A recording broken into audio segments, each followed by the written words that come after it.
Hi guys, welcome to my kitchen.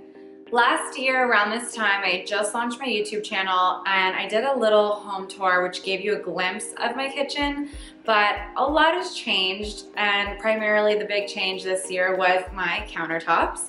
I don't know if you guys remember, but I used to have the nastiest, yellowest, kind of like as yellow as my top countertops. Even though it's so hard to maintain and there's so many little marks and scuffs and scratches, I've come to learn that the beauty of marble is that it's supposed to be worn and used and damaged, and over time it just kind of becomes more beautiful as it gets used. I mean, that's totally me just convincing myself that it's okay that, you know, there's rings and lemon splashes and all sorts of weird things that stain marble so easily, but honestly, it's part of the beauty, right? When we redid our countertops, I took it as my opportunity to do a couple little changes in the kitchen.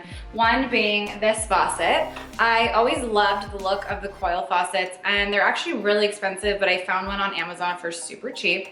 And actually, let me show you the thing that drives my dad crazy. Ready for it? Pay attention to this. Did you see that?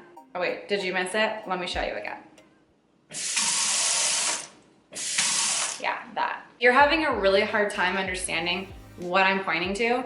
It's the fact that that nozzle right here jumps a little bit when I turn the water on, because I guess there's no like regulator or something. The reason I know this, my dad is a plumber and he goes off on me whenever I buy the cheap shit from China. But honestly, like, do we really care about that? So a little story for you guys about these pendants right here. I found those while we were still in escrow, so the house wasn't even ours yet. I knew that we needed to find new sconces because the house had these terribly generic, like Home Depot shit, and no offense, I love Home Depot, like $20 little white, almost yellow sconces that were just terrible. And I wanted the house so badly that I bought these non-returnable pendants in hopes that that would be like me manifesting the sale going through and the house being ours. Paul's looking at me like I was crazy because he's like, hi, the house isn't even ours yet. What are you doing, crazy lady?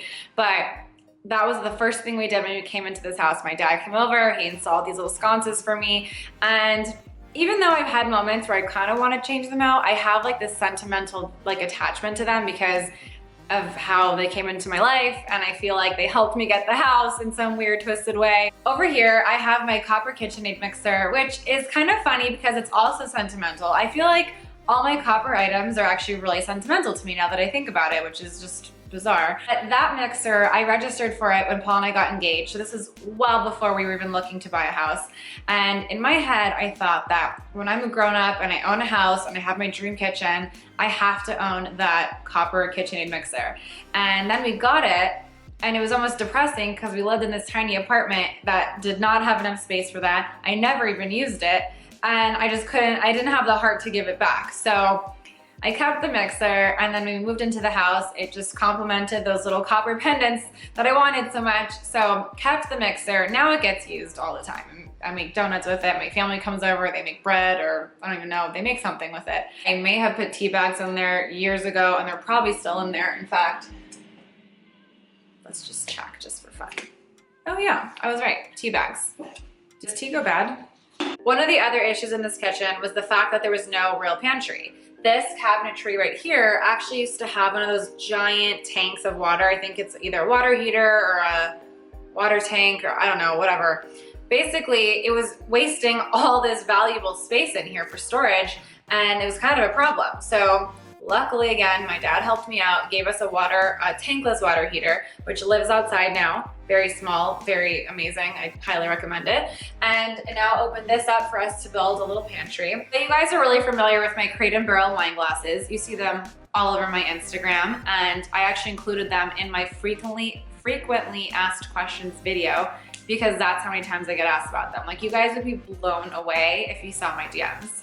So this is my infamous Crate and Barrel that looks very dirty in this lighting, but these ones are very popular. I also have these really pretty blue ones that kind of remind me of being in Italy. These are literally, there's like a layer of dust on these because that's how much they don't get used. Some really fancy champagne flutes that I got for my wedding that I also think are very cute for like New Year's Eve or a fancy occasion. Champagne coupe. Copper, again, I have a thing for copper. And these are just fun and festive for something. I don't know what, but they're fun, right? I very recently found this rug, and this is a vintage Turkish rug I found online. And I kind of held off on investing on a real rug for a long time because it's in the kitchen, you kind of spill things, you run the risk of accidents, and rugs are expensive, especially vintage. But I found this one and I just fell in love with the colors. It was the right size. I'm like, I'm just gonna do it. And if something spills on it, then you know, I'll just kill them, but that's okay. All right guys, I hope you enjoyed the tour of my kitchen. I will definitely be sharing more rooms as they're done. I feel like when the things are like 90% done, I will definitely make a point of sharing. I'll make sure to link anything still available and shoppable down below, and I will see you guys next time. Bye guys.